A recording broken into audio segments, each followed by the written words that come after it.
জামাত ইসলামের আমির কয়েকদিন আগে ঘোষণা দিয়েছে যে যারা ইসলামী আন্দোলনকে যারা মনে করেন যে ইসলাম ক্ষমতায় গেলে মেয়েদেরকে বন্দী করে রাখবে, জুজুর ভয় দেখাচ্ছেন, আমাদেরকে আপনি ওই জায়গায় বসিয়ে দেখেন, 5 বছরের ভেতরে বাংলাদেশের প্রত্যেকটা মহিলা বলতে বাধ্য হবে যে কিয়ামত পর্যন্ত এরা যেন আর না যায়। মুজদালিফায় যারা সারা রাত কাটায়, আমার পাশে যুবতী মেয়ে ঘুমিয়ে আছে, তাকানো তো দূরের কথা, মনের ভেতরে ধারণাও আসে না যে এখানে পাকিস্তানের সুন্দরী মেয়েরা, সৌদি আরবের সুন্দরী মেয়ে আমার পাশে ঘুমিয়ে আছে। কেন? কারণ আল্লাহর আইন চলছে। কার আইন? ওখানে কোনো পাহারাদার নেই, কোনো বেড়া দেওয়া নেই, কোনো দেওয়াল নেই, কেউ নেই, শুধু আল্লাহ আছে। হাজার হাজার লক্ষ লক্ষ মানুষেরা চাটিয়াল ময়দানে পড়ে আছে। নিজে পরীক্ষিত, নিজে দেখে আসলাম। হাসি যদি এখানে থাকে জিজ্ঞাসা করেন, তারা দেখে যে হাসি না, এটা জিজ্ঞাসা করেন। ওইটা আমরা চাই যে বালাদিল আমিন হিসাবে দেশে ঢাকা শহর থেকে কুষ্টিয়া পর্যন্ত 250 কিলোমিটার একটা মেয়ে, যুবতী মেয়ে হেঁটে চলে যাবে, আল্লাহর ভয় ছাড়া ওর মনের ভেতর কোনো ভয় থাকবে না। সেটার জন্য আল্লাহর বিধান লাগবে। দুনিয়ার কোনো বিধান দিয়ে এটা যে হবে না, তার প্রমাণ আমরা 53 বছরে পেয়েছি। এ দেশটা এখন এই যে স্বাধীনভাবে চলাফেরার সুযোগ যারা করে দিল, এটা নিয়ামত, স্বীকার করা লাগবে না? যাদের মাধ্যমে হয়েছে তাদেরকে স্মরণ করার দরকার নেই। নবীজি বলেন, কেউ যদি উপকার করার পরে তার শুকরিয়া আদায় না করে, ও যেন আল্লাহর শুকরিয়াও আদায় করে না। এই জন্য যারা এই কাজ করলেন, আমরা তাদেরকে মন থেকে স্যালুট জানাচ্ছি, ধন্যবাদ জানাচ্ছি এবং দোয়া করছি আল্লাহ শাহাদতের মর্যাদা যেন প্রত্যেককে দান করেন যাদের ঈমান আছে। ঢাকাবাসী 2 নম্বরে ওই নিয়ামতটা সামনে আসার পরে মনের ভেতরে একটা আলাদা শান্তি আপনি পাবেন।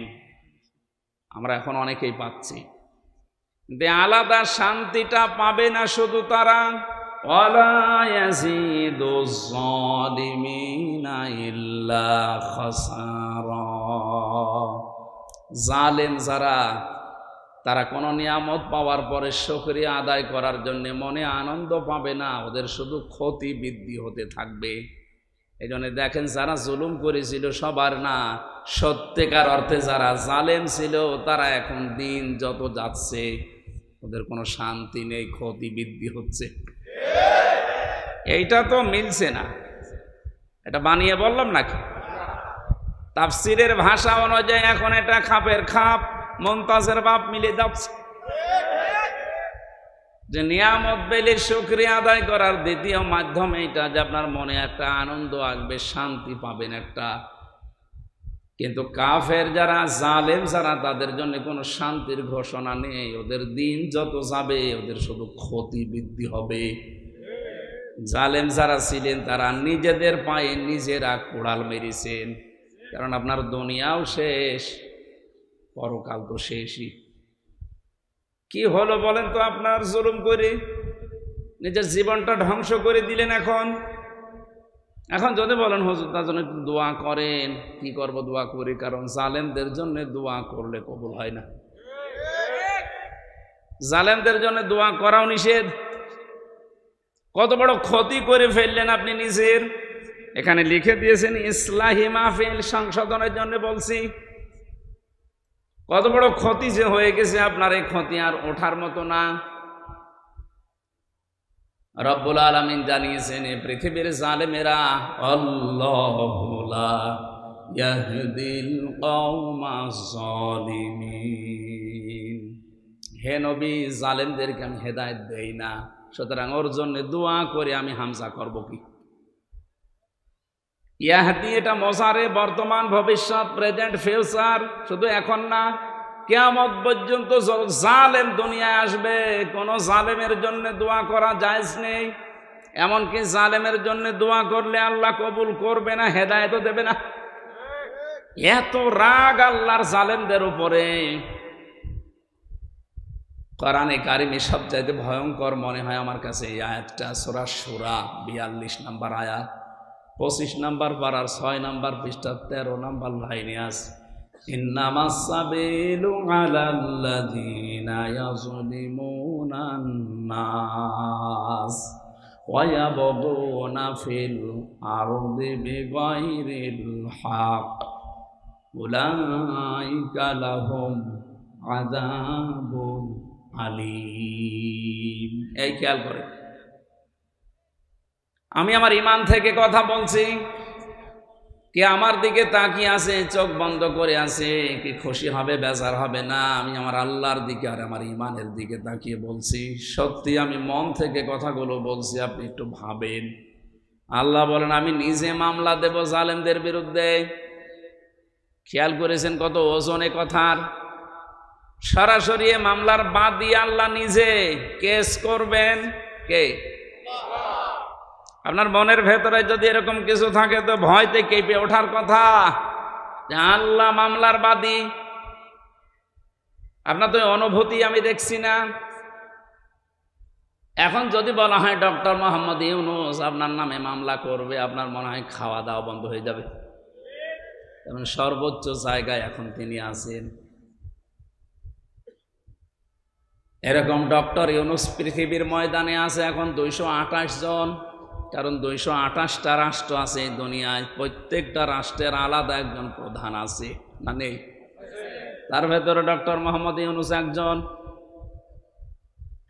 এই 228টা রাষ্ট্রের একটা রাষ্ট্রের প্রধান যদি আপনার নামে মামলা দেবে, ঘোষণা দিয়ে দেয় যে আপনার সব বন্ধ হয়ে যায়, একটু ভাবেন। এরকম ইউনূস 228টা না, আরো যত গ্রহ নক্ষত্র আছে, যত সৃষ্টি আল্লাহর আছে, সবার যিনি হাকিম বিচারক, তিনি বলছে আমি নিজে মামলা দেব। ইন্নামাস সাবিলু আলাল্লাযীনা ইয়াযলিমুনান নাস। কাদের বিরুদ্ধে? ইয়াযলিমুনান নাস। ইয়াযলিমুনা এটাও মজারে, বর্তমান ভবিষ্যৎ, প্রেজেন্ট ফিউচার। নাস মানে মানুষ, যারা মানুষের উপরে জুলুম করেছে এবং করবে। এবার তাম পৃথিবীর সাথে আয়াতটা মিলান। জালেম যারা, তারা হামজার মামলার আসামি না আল্লাহর? কি মনে হচ্ছে বলেন তো? আল্লাহ নিজে মামলা দিচ্ছে, অথচ নিজেই বিচারক তিনি। আলাইসাল্লাহু বিআহকামিল হাকিমিন। সব চাইতে বড় বিচারপতি কে? উনি নিজেই বিচারক, নিজেই মামলা দিচ্ছে, রায় তো উনি দেবে। আপনার কি মনে হয় যে আপনার পক্ষে রায় আসবে? বাদী যিনি, তিনি নিজে বিচারপতি, তিনি মামলা দিচ্ছে নিজে, রায় দেবেন তিনি। কি হচ্ছে এবার বলেন জালেমদের? কত খারাপ বদনসিব, কপাল খারাপ ওই জালেমদের যারা জুলুম করেছে, দুনিয়ায় এখনো করছে। 2 নম্বরে কাদের বিরুদ্ধে আল্লাহর মামলা? সেটাই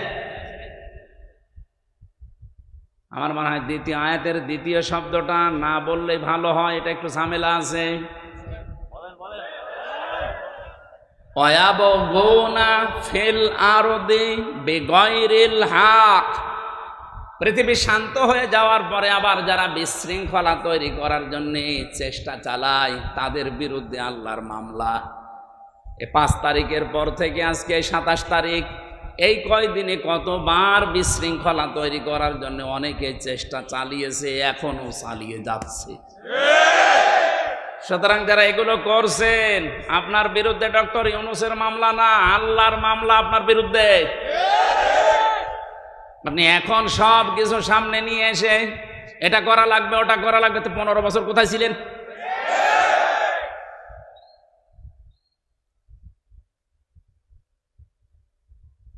আমার যদি শব্দের অর্থ ভুল হয়, যদি আলেম থাকেন একটু বলে দেন। ওয়ায়াবগুনা ফিল আরদি বিগাইরিল হক। পৃথিবীর ময়দানে যারা অন্যায়ভাবে বিশৃঙ্খলা করার জন্য বিভিন্ন মাধ্যম তালাশ করে বেড়ায়।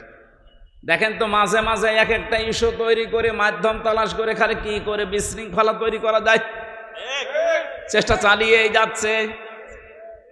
তাদের জন্য আল্লাহর ঘোষণা, উলাইকা লাহুম আযাবুন আলীম, যন্ত্রণাদায়ক শাস্তি তার জন্য আমি দুনিয়ার আখিরাতে রেডি করে রাখছি। কোরআনে কারিমের কিছু মানবেন আর কিছু মানবেন না, তাদের জন্য সতর্ক বার্তা এই সূরা বাকারা ১ম নাম্বার পারা ১২ নাম্বার পৃষ্ঠা ৭ নাম্বার লাইনের ৮৫ নাম্বার আয়াতে আছে। আল্লাহ পাক বলেন, আফাতুমিনুনা বিবাযিল কিতাবি ওয়া তাকফুরুনা বিবায ফামা জাযাউ মান ইয়াফআলু যালিকা মিনকুম ইল্লা খিজিয়ুন ফিল হায়াতিদ দুনিয়া ওয়া ইয়াউমাল কিয়ামাতি ইউরাদ্দুনা ইলা আশাদ্দিল আযাব ওমাল্লাহু বিগাফিলিন আম্মা তা'মালুন। এ পৃথিবীতে লাঞ্ছনা, গঞ্জনা, অপমান, অপদস্থ, কলার পাতায় শুয়ে থাকা লাগবে তাদের জন্যে যারা কোরআনের কিছু বিশ্বাস করে আর কিছু মানতে চায় না। এরকম মানুষ বাংলাদেশে ছিল মানে এখানেও আছে। ওদেরকে কোরআনের নামাজের কথা বললে ঠিক আছে, কিন্তু নামাজের শিক্ষায় ওরা নেই।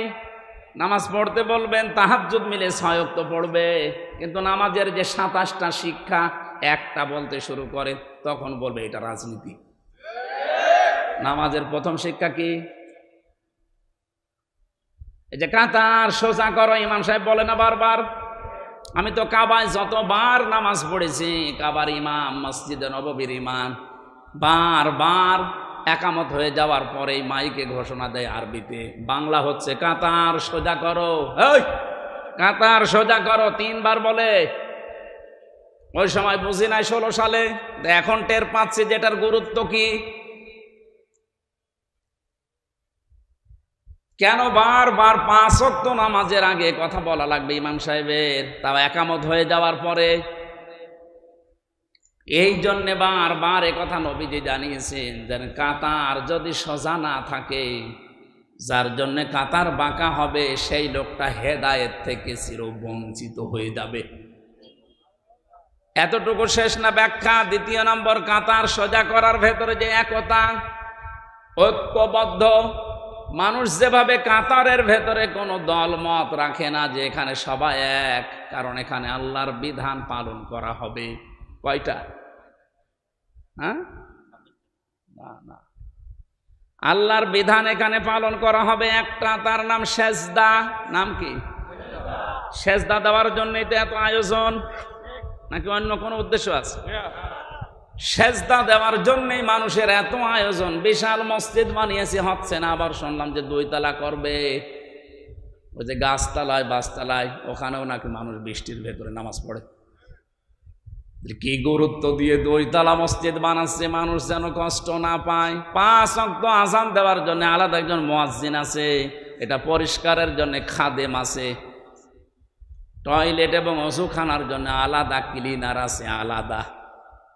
5 ওয়াক্ত নামাজ পড়ানোর জন্য একজন ইমাম আছে, জমা পড়াবে আর একজন খতিব আছে। এত আয়োজন করে উদ্দেশ্য আল্লাহর একটা বিধান এখানে পালন করা হয়, তার নাম সেজদা। নাম কি? এবার আপনার বিবেককে বলেন তো, একটা বিধান পালন করতে গিয়ে যদি এত আয়োজন করা লাগে, বারবার বলা লাগে, তাহলে এর বাইরে কত আয়োজন আছে আমাদের পরিবার, সমাজ, রাষ্ট্রীয় জীবনে বলেন। এখানে মাত্র একটা বিধান, কোরআনে এরকম বিধান আছে 500। কয়টা? একটা বাদ দিলে এখনো থাকছে কয়টা? যে 499টা এখন তো আর মসজিদে নেই, বাকিগুলো সব বাইরে। এখানে একটা পালন করতে গিয়ে যদি এই শিক্ষাটা আপনি নিতে চান না, তখন বলেন না ওইটা আমার দলের লোক না, ওইটা রাজনীতি, ওইটা জঙ্গির কাজ, ও ঝামেলায় আমি নেই, আমি শুধু আছি কি লা ইলাহা ইল্লাল্লাহ, কাউকে কিছু বলবো না, যে যা করছে করুক গা। এই নামাজের কথা বললে তাও তো আপনি একটু হালকা পাতলা মানেন, রোজার কথা বললো হালকা পাতলা মানেন, কিন্তু এই পৃথিবীতে ওই 499টা বিধানও যে দরকার, ওই কথাগুলো বলতে গেলে তখন আপনি বলেন এইটা রাজনীতি, এইটা রাষ্ট্রের ব্যাপার, আপনি তো কোরআন বোঝেননি। কোরআন ডিপলি ভাবে নিজে বোঝেনও না, যারা ডিপলি বোঝে তারা বোঝাতে চাইলে আপনি মানেনও না। আপনি তো আবু জেহেল ছাড়া কিছু না। খেয়াল করেন তো, কিছু মানলেন, কোরআনের কথা বিশ্বাসও করলেন, আর কিছু মানেনও না, বিশ্বাসও করেন না, আর উল্টাপাল্টা ধারণা করেন আয়াতগুলোর উপরে। আপনার কি হবে? সারা বাকারের আয়াত অনুযায়ী আল্লাহ বলেন তাদের দুনিয়া আর আখিরাতের শাস্তি আমি তৈরি করলাম, লাঞ্ছনা, গঞ্জনা, অপমান, অপদস্থ জীবন। এখন হাড়ে হাড়ে টের পাচ্ছি না আমরা? এতটুকু আল্লাহ শেষ করে দিতে পারতেন। পরের শব্দ তো আরো কঠিন। ওয়ায়াউমাল কিয়ামাতি ইউরাদ্দুনা ইলা আশাদ্দিল আযাব। যারা তাফসীর বোঝে জিজ্ঞাসা করেন, আশাদ্দুন ইসমে তাফসীল, সুপারলেটিভ ডিগ্রি, এটা ভয়ঙ্কর শব্দ। আল্লাহ বলেন মরণের পরে আমি কিয়ামতের ময়দানের দিকে কঠিন আযাব যেখানে সেখানে নিয়ে যাব। এরপরের শব্দটা আরো ভয়ঙ্কর, আমাল্লাহু বিগাফিলিন আম্মা তা'মালুন। আল্লাহ পাক বলেন, ও বান্দা বান্দিরা, মনে করছো যে আমি কিছু জানি না? তোমাদের সব কাজের কিন্তু খবর, হিসাব আমি আল্লাহ রাখি। ও ঢাকাবাসী, আয়াতটা পড়ার পরে এই জন্যই তো ভয় লাগছে যে জালেমদের কি হবে। ওদের তো দুনিয়া শেষ হয়ে গেছে, আখিরাতও শেষ। কারণ দোয়া করলে তো অন্য কোনো মানুষের নামে কবুল হয়, কিন্তু জালেমদের জন্য কোনো হেদায়েত নেই। বঞ্চিত, ওরা চির বঞ্চিত করে দিয়েছে আল্লাহ এই কারণে, কারণ সবচাইতে বেশি খেয়াল রাখে আল্লাহ জালেমের জুলুমের দিকে। এটা সূরা ইব্রাহিমের 42 নম্বর আয়াতের প্রথম অংশে আছে, 13 নম্বর পারা 19 নম্বর পৃষ্ঠা 12 নম্বর লাইনে আছে। ওয়ালা তাহসাবান্নাল্লাহা গাফিলান আম্মা ইয়ামালুজ জালিমুন। আল্লাহ পাক বলেন, কি মনে করো দুনিয়ার মানুষেরা যে আমি জালেমদের কোনো খবর রাখি না, জালেমদের কোনো হিসাব আমার কাছে নেই? আরে বেটা, পৃথিবীর সবচাইতে বেশি খেয়াল রাখি আমি জালেমের জুলুমের দিকে, তীক্ষ্ণ নজর রাখি। এমনিতেই আমার নজর তো তীক্ষ্ণ। আলিমুম বিযাতিস সুদূর সামিউম বাসীর। এত তীক্ষ্ণ নজর, সামনে যেভাবে তোমরা দেখো আমি আল্লাহ সামনেরটা তো ওইভাবেই দেখি, পেছনেরটাও ঠিক ওইভাবে দেখি। এই দেওয়ালের পেছনে কি আছে যেমন আমরা দেখতে পাই না, আল্লাহ পাকের সামনে যেমন পেছনে ওই রকম। এই জন্য সামিউম বাসীর, সূক্ষ্ম শ্রবণকারী, সব কিছু ওই মালিক শুনতে পাচ্ছে, দেখতে পাচ্ছে, বিশেষ করে জালেমদের। আল্লাহ দুনিয়ায় আর যাই করি, তুমি আমাদেরকে জালেম বানিও না, বলেন আমিন। তারা আল্লাহর মামলা দুই শ্রেণীর মানুষের বিরুদ্ধে পেলাম, একটা জালেম আর একটা যারা বিশৃঙ্খলা তৈরি করার জন্য নতুন নতুন ইস্যু তৈরি করে। আমি তো এই আয়াত বানালাম নাকি? একটা শব্দ আমি বেশি বাড়িয়ে বলেছি, ভুল বলেছি, নিয়ে আসেন, তখন হুজুর নিয়ে আসবেন, নিয়ে আসেন। আর যদি মনে করেন না যা আছে তাই বলছে, তাহলে আপনাকে মেনে নেওয়া লাগবে। আপনি নিজে জানেনও না, হামজা বলবে আপনি মানবেনও না, আপনি কি হয়েছে কি? আপনাকে তো আমি বাঁচানোর জন্য এসেছি। আমার বাবার যা আছে ওই সম্পদ নিয়ে যা কিছু গড়েছে ওগুলো নিয়ে কিন্তু আমি নাড়াচাড়া করে আমার জীবনটা পার করে দিতে পারবো, আমার অসুবিধা নেই। রাত দিন এত সফর করে কোথায়, সেই কুষ্টিয়া, কোথায় এখানে, কালকে আবার যাবা লাগবে মনে হয় সেই নওগাঁ, এরপরের দিন আবার চট্টগ্রাম। এভাবেই যে দৌড়াদৌড়ি করছে, আল্লাহর কসম শুধু স্বার্থের জন্য না, আমি চাচ্ছি, চোখ লাগিয়ে কোরআনের দেখতে পাচ্ছি যে জাতি জাহান্নামে যাচ্ছে। এই জুলুমের কারণে, এই বিশৃঙ্খলা তৈরি করার কারণে আপনি আল্লাহর মামলার আসামি হয়ে যাচ্ছেন। আপনাকে কেউ বাঁচাতে পারবে না। আমার বিরুদ্ধে সরকার মামলা দিয়েছিল, এই জন্য কেউ আমার বিরুদ্ধে পক্ষে যে উকিল দাঁড়াবে আমি পাইনি। 3টা বছর কত উকিলকে বলেছে, আমার মা বাবা কেউ রাজি না, বলে দাঁড়িয়ে করব কি, জামিন হবে না। একটা দেশের সরকার বিরুদ্ধে গেলে যদি আমার পক্ষে কেউ দাঁড়াতে না চায়, অথচ আমি নিরপরাধ, আল্লাহর কসম আমি যে বিষয়ে মামলা দিয়েছি কিচ্ছু জানি না। এরপরও মিথ্যা যারা জানে তারপরও আমার পক্ষে কেউ নেই, অথচ এত কোটি কোটি ভক্ত এই দেশে। আমার মনে হয় সারা পৃথিবীতে যেখানে বাঙালি আছে সেখানে মোবাইলে কয়েকজনের যদি তাফসির চলে তা আমার ওয়াজ চলছে। আমি যত বাঙালি দেশে ঘুরলাম, যত বাঙালি আছে প্রত্যেক জায়গায়, এমনকি যে সমস্ত ভাষা আমি বুঝি না ওই ভাষায় ড্রাবিং করে করে তাফসির শুনছে। হয়তো সাইদি সাহেবের, নাই মিজান আজহারির, নাই আমির হামজার। এত ভক্ত থাকার পরও একজনও বলতে পারে না যে না দাঁড়ান আমি টাকা দেব। কেউ নেই, দাঁড়াতে চাইলেও দিতে চাই না, ভয় পায় যে হবে না, কারণ এর বিরুদ্ধে তো আর সলিমদ্দি কলিমদ্দি মামলা দেয়নি, দিয়েছে রাষ্ট্র। আপনার কি একটু ভয় আসে না? একটা রাষ্ট্র বিরুদ্ধে গেলে যদি হামজার এত ভক্ত থাকার পরও 3 বছরে কেউ জামিন করাতে না পারে, আপনি যা করছেন, আপনি যা করেছেন, আপনার বিরুদ্ধে হামজা মামলা দেবে না, আপনি আল্লাহর মামলার আসামি। আপনাকে নিয়ে আমার ভয় হচ্ছে, চিন্তা হচ্ছে। এরকম ভয় এবং চিন্তায় যেন সামনে আর কেউ না পড়েন, এই জন্যই তো সতর্ক করছি। হ্যাঁ, গুনাহগার তো আমরা সবাই, গুনাহ করেন কিন্তু মাপ চান, কিন্তু জুলুম করবেন না। ইত্তাকি দাওয়াতাল মাজলুম ফাইন্নাহা লাইসা বাইনাহু ওয়া বাইনাল্লাহি হিজাব।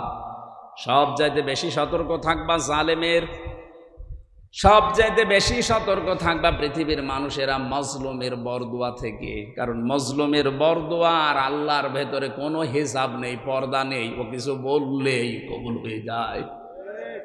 হয়তো কবুল হতে 2 একদিন দেরি হয়, নাই তুমি সঙ্গে সঙ্গে হয়, এতটুকু। তাছাড়া হবেই। মাজলুমের দোয়া আল্লাহ ফেরত দেয় না, এটা ফেরত দিলে হাদিস মিথ্যা হয়ে যাবে। যেখানে ওই ছোট হুজুরটা আমার সাথে ছিল, রাফিকুল ইসলাম মাদানি, ওর উপর যে জুলুম হয়েছিল ওই সময়ে বাস্তব কথা বলছি। আমারে বলছে, হামজা ভাই, আমারে হাতির ছেলেরা 12:30টা 1টার দিকে নিয়ে গেছে, চোখ বেঁধে পড়া উলঙ্গ করেছে। আমারে হাতের ওপর একটা সিগারেট ধরিয়ে দিয়েছে। একটা অর্ধ উলঙ্গ মেয়ে লোককে আমার পাশে দাঁড়িয়ে ছবি তুলছে, বলছে এইটা ছেড়ে দেব। হুজুরের চরিত্র এরকম। মোবাইলের ভেতরে উল্টা পাল্টা নাচ গান, বিভিন্ন জিনিস ডাউনলোড করে করে ওগুলো ছড়িয়ে দেব যে হুজুরের মোবাইলে এগুলো পাওয়া যায়। এমন অসহায় ওই সময়, কারণ 2টা রাস্তায় ব্লক করা, 12:30টার পরে যেন ইমার্জেন্সি কাজ চলছে, কেউ এখানে না আসে। কি ইমার্জেন্সি কাজ চলছে দেখছি। মাজলুম কি আমি সেইটা বোঝানোর জন্য এটা বললাম, কারণ এটা আমি শুনেছি ওর কাছে। শেষেও বলছে, এসআইকে জিজ্ঞাসা করলাম যে ভাই আপনারা যা করছেন এটা কি হারুন স্যার জানে? 3 ইঞ্চি হারুন বলছে জানে না, মানে হারুনিতে করাচ্ছে।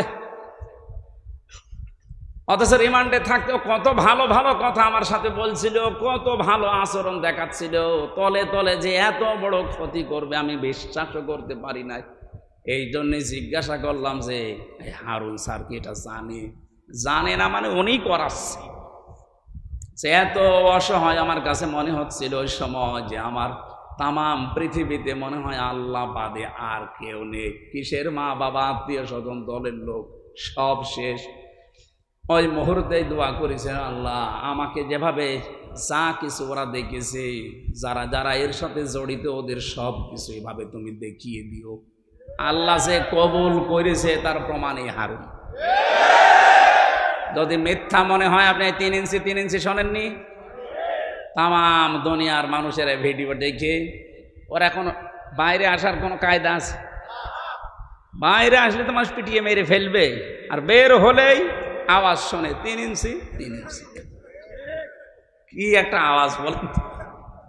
মহিলারা পর্যন্ত আওয়াজ দিচ্ছে যে 3 ইঞ্চি। ছোট হুজুরটার মনে হয় অত ইঞ্চি না, কিন্তু এর কি হইল? ওর যদি 1.5 ইঞ্চি হয়, আল্লাহ ডবল করে এর 3 ইঞ্চি দেখিয়ে অপমান একেবারে সর্বোচ্চ পর্যায়ে পৌঁছিয়ে দিয়েছে। এই জন্য সতর্ক থাকবেন, আপনার দ্বারা কেউ যেন মাজলুম না হয়, জুলুমের শিকার না হয়। এটা গুরুত্বপূর্ণ বিষয়। আল্লাহ আমাকে সহ যারা আমরা এখানে এসেছি এই বিষয়টাই খুব সেন্সিটিভ থাকার তৌফিক দেন, বলেন আমিন। আমরা দরুদ পড়ছি, সালাম পাঠাচ্ছি মুহাম্মদুর রাসূলুল্লাহ সাল্লাল্লাহু আলাইহি ওয়াসাল্লামের প্রতি। আজকে যে সূরার কয়েকটা আয়াত পড়লাম, সূরার নাম 3। কি সূরা? বলেন বলেন। 3-এর কয়েকটা ব্যাখ্যা আমি তাফসিরে পেয়েছি। 3 হচ্ছে একটা মসজিদের নাম। হযরত নূহ আলাইহিস সালাম তার নৌকাকে যে পাহাড়ে ভিড়িয়েছিলেন, যদি পাহাড় বলা হয়। কি পাহাড়? ওই সময় যে বন্যা হয়েছিল বিশাল, ওই বন্যার কারণে নৌকায় চড়ে যেই পাহাড়ে থেমেছিলেন 40 দিন পর, ওই পাহাড়ের নাম হচ্ছে 3। ওই পাহাড়ের নাম কি? ওখানে একটা মসজিদ বানিয়েছে, ওই মসজিদের নামই 3। কোন কোন মুফাসসিরিন ইকরাম এই মতটা দিয়েছেন। কেউ জানিয়েছেন না 3 মানে 3 ফল। 3 মানে কি? এই যে ডোমর ফল বলা হয় বাংলায় যেটা, এইটা, এটার গুণাগুণ কিছু আছে তাফসিরে। কোন মানুষের যৌবন যদি নষ্ট হয়ে যায়, কোরআন শরীফে এই শব্দটা আল্লাহ 8 বার নিয়েছেন। কয়বার? এই 8টা। ডোমর মানে আমাদের এই আশপাশ জেলায় বা আশপাশ দেশে, যে ভারত, পাকিস্তান, বাংলা, এই ডোমর না, এটা সৌদি আরবে বেশি হয়, মধ্যপ্রাচ্যে। ওই সমস্ত পাহাড় অঞ্চলে যেগুলো হয় বেশি, পাথরের পাহাড়ের ভেতরে এগুলো হয়। এই ডোমর ফল 8টা। আর জাইতুন যেটা জলপাই বলা হয়, এটা পুরা কোরআন শরীফে মনে হয় 11 বারের উপরে ব্যবহার হয়েছে। আমার এখন সঠিকটা মনে আসছে না। যাক, আপনি তাফসিরে এই সূরা 3-এর তাফসির দেখলেই পাবেন। এই ফল এই দুইটা যদি কেউ মধুর সাথে মিশিয়ে খেজুর দিয়ে সকালবেলা খেতে পারে, আস্তে আস্তে তার হারানো যৌবন ফিরে পাবে। তাহলে বুড়ো মানুষ আবার এটা করতে চাই না। আর এই যে মানিক্কা, এই মানিক্কা যদি খায়, ও জিনিসই উড়ে গেছে, ও খেয়ে করবে কি? ওরা জিনিস আর নেই, ওরা এখন অপারেশন চলছে ওই জিনিসে। একটা মানুষকে আল্লাহ কত ধরনের অপমান করতে পারে, এর জীবনী না দেখলে আমরা টের পাতাম না। এটা সুপ্রিম কোর্টের একটা বিচারপতি, তারে যে যা পারছে তিল ঘষে দিতেই আছে। একটা মানুষের রাগ কোন পর্যায়ে গেলে এই ধরনের মানুষকে কিল ঘষে দেয়। আবার শুয়ে রেখেছে কলার পাতার উপর, একটা জাজিম দিলেও তো হয়।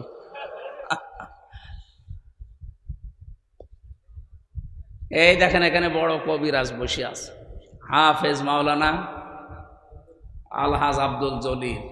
মানে অনেক বড় কবিরাজ, আপনাদের এলাকায় থাকে, কোন জায়গায় জানো?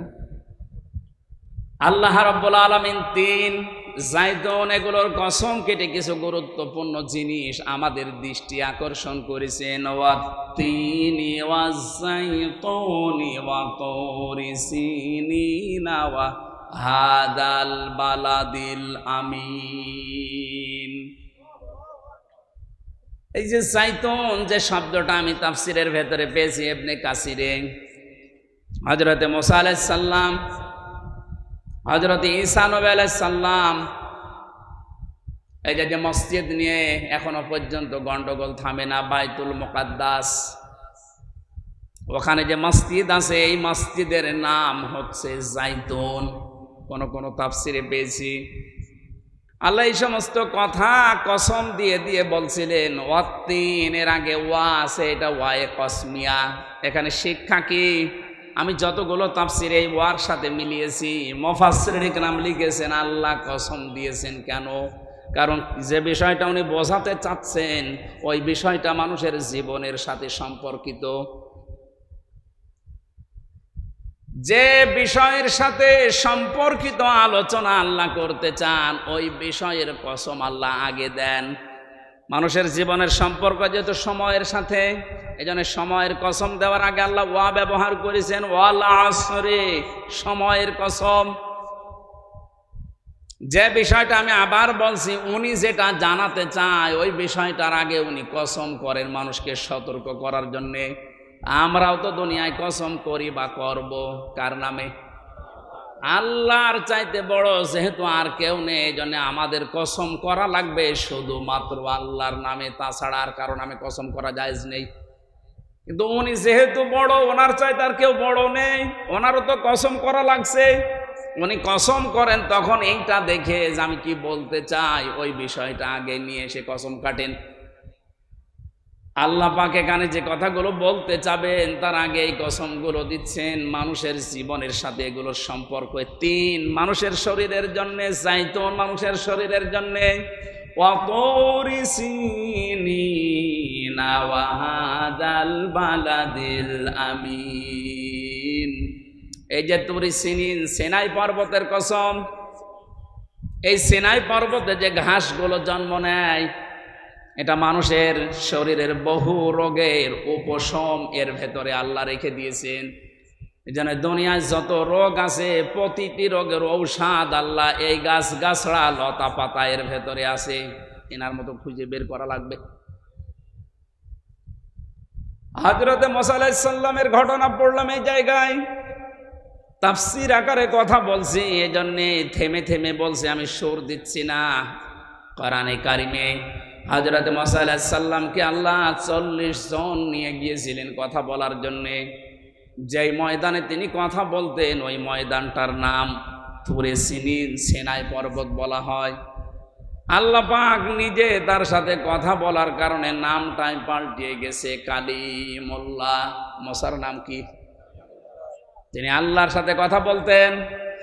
হযরতে মুসা আলাইহিস সালাম যে 40 জন নিয়ে গিয়েছিলেন, এটা এত ঘাড় তেড়া ছিল ওরা মুসা নবী কথা বলে বের হয়ে যখন আসে বলে না তোমার এই কথা আমরা বিশ্বাস করতে পারি, আমরা আল্লাহকে দেখতে চাই। আল্লাহ পাকের কাছে হযরতে মুসা আর যে জানালেন আল্লাহ এরা তো তোমাকে দেখতে চাই। আল্লাহ সাফ বলেছিলেন লাং তারানি, সম্ভব না। শুধু তারানি বললে অর্থ হয়ে যেত, লাং দিলেন কেন? মুফাসসিরিনে কেরাম লিখেছেন এই পৃথিবীতে কোন সৃষ্টির জন্য তার স্রষ্টাকে এই চোখ দিয়ে দেখা সম্ভব না। অথচ কত ভণ্ড পীর এই বাংলাদেশে আগে ছিল, এখনো আছে, ওরা আল্লাহর সাথে কথাও হয়, দেখাও হয়। এগুলো ডাহা মিথ্যা কথা। লা তুদরিকুল আবসার ওয়া হুয়া ইউদরিকুল আবসার। কোরআন জানাচ্ছে যে এই চোখ দিয়ে কখনো এই দুনিয়ায় আল্লাহর সাক্ষাৎ সম্ভব না, ও পাওয়ারই আলাদা। মুসা আলাইহিস সালামকে আল্লাহ শুধু একটা ঝলক দেখিয়েছিলেন নূরের, উনি পর্যন্ত যারা ছিল সব মারা গেছে আর উনি অজ্ঞান হয়ে পড়েছিলেন। জ্ঞান ফেরার পরে বলে আল্লাহ একটা ক্ষতি হয়ে গেল আমার, এমনি জাতির লোকের আমারে মানতে চায় না, আর এদের ভেতর থেকে আমি নকিব প্রতিনিধি দলপতি এদেরকে নিয়ে এসেছিলাম মাথা মাথা দেখে দেখে, আর এরা এখন মারা গেল। আমি যদি এখন ফিরে যাই আমার দাওয়াত তো নেওয়া দূরের কথা, আমার এলাকায় ঢুকতেই দেবে না, দয়া করে এদের আবার তুমি জিন্দা করে দাও। আল্লাহ পাকের সাথে মুসা নবী যেখানে কথা বলতেন ওই জায়গাটার নামের কসম আল্লাহ দিচ্ছেন, ওয়াতুরি সিনিনা ওয়া হাদাল বালাদিল আমিন। হে নবী এই যে নিরাপদ শহর মক্কা এর কসম দিলাম। কেন জানেন? কারণ তামাম পৃথিবীকে আমি আল্লাহ মক্কা নগরের মতো নিরাপত্তা দিয়ে ঢেকে রাখতে চাই। বিশ্বনবীকে যেদিন বিদায় করার জন্য আবু জেহেল সংসদে আইন পাশ করেছিল রানন্না দোয়ায়, ওই দিন মুহাম্মদুর রাসূলুল্লাহকে আল্লাহ উনি যখন বিদায় নিয়ে যাবেন যে পাহাড়ের কাছে তাকিয়েছিলেন কাবা শরীফের দিকে, যে কাবা তোর কাছে থাকার খেদমত করার বড় আশা আমার ছিল, কিন্তু তোর নিষ্ঠুর সন্তানরা আমরা থাকতে দিল না, আমি আবার আসব। সেই সময় আল্লাহ আয়াতগুলো জানিয়েছিলেন, লা উকসিমু বিহাদাল বালাদ ওয়া আনতা হিল্লুম বিহাদাল বালাদ। আল্লাহ পাক বলেন এই নিরাপদ শহর মক্কার কসম, হে নবী আপনাকে আমি বলছি ওয়া আনতা হিল্লুম বিহাদাল বালাদ, আপনি এই নগরের বৈধ নাগরিক। এ বাংলাদেশে যারা জন্ম নিয়েছে তারা এই দেশের নাগরিক। এখানে সংখ্যা লঘু সংখ্যা গুরু বলে কিচ্ছু নেই, এগুলো সব ওই মুশরিকদের বানানো কথা। কে বলেছে আপনি সংখ্যালঘু? ৯৮% এই দেশে মুসলমান আমরা আছি, আপনি 4% হলেও তো আছেন। জন্ম যেহেতু এই ভূখণ্ডে আপনার, আপনিও আপনার পরিবার। এই দেশে আমরা সব যারা জন্ম নিয়েছি তারা একটা পরিবার, দেশের বৈধ নাগরিক।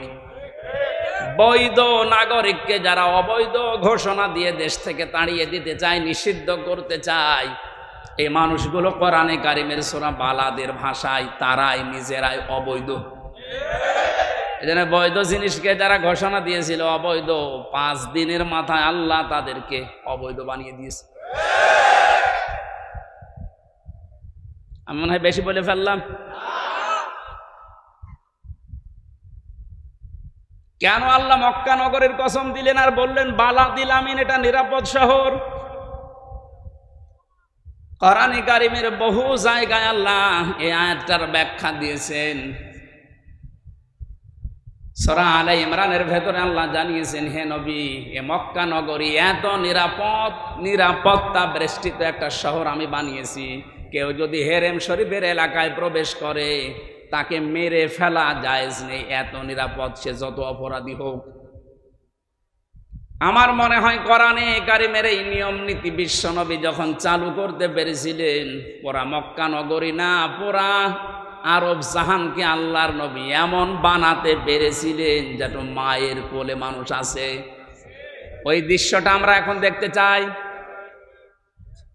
এ দেশটা 53 বছর হয়ে গেল স্বাধীন হয়েছে, বিভিন্ন মানুষের দায়িত্ব পালন করা আমরা দেখেছি, কিন্তু বালাদিল আমিন আমরা পাইনি। চাচা এরশাদ ঘোষণা দিয়েছিল মরণের আগে যে বাইরে থাকলে খুন, ঘরে থাকলে গুম। আল্লাহ পাক বলেন, না, আমার আইনগুলো যদি সত্যি চালু করতে পারো, আমিও তোমাদের পৃথিবীর যে জায়গায় চালু হবে ওই জায়গাটা বালাদিল আমিন বানিয়ে দেব। 53 বছরে যেহেতু আমরা দেখেছি, বাবা চালিয়েছে, স্বামী চালিয়েছে, চাচা চালিয়েছে, বোন চালিয়েছে, ভাবিও চালিয়েছে।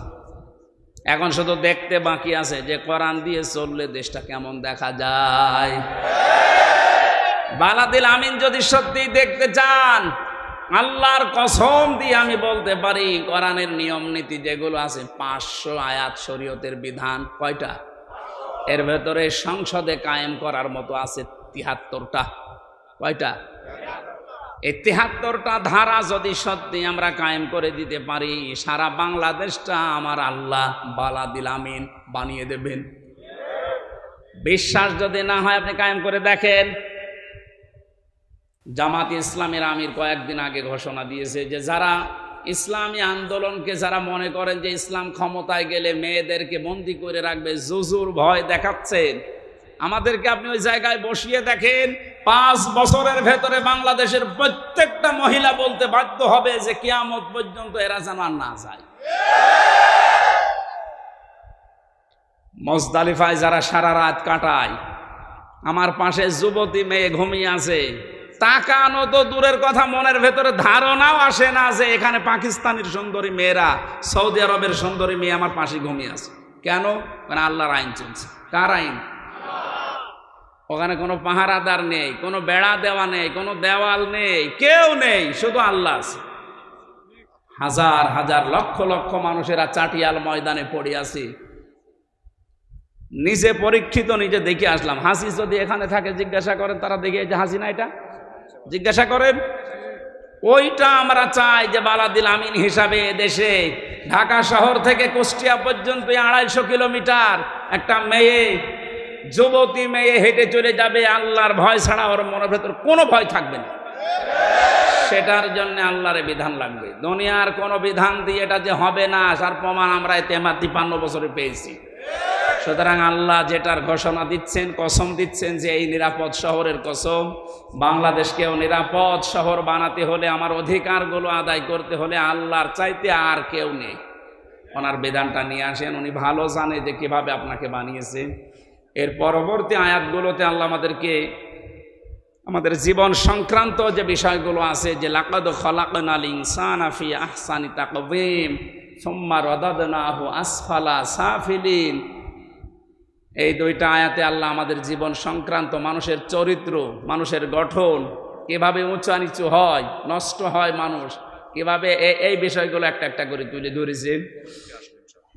এখন তো আজকের এই মাহফিলটা তো আমার জানাইনি, আমি তো জানতাম যে একটা আজকে। আরে মনে হচ্ছে স্বাধীন হওয়ার পরে আমার এই চাপ আরও বেড়ে গেছে, কারণ আগে তো 20-22টা জেলায় ঢুকতে দিত না, ওই জেলায় এখন বেশি হচ্ছে। বাধা যারা দেবে তারা তো সব পালিয়েছে, এই জন্য ওই জেলাগুলোর চাপ এখন আমি আর সহ্য করতে পারছি না। বিশেষ করে খুলনা আর বরিশাল বিভাগের এই 20-22টা জেলা নিয়ে খুব ঝামেলায় আছি।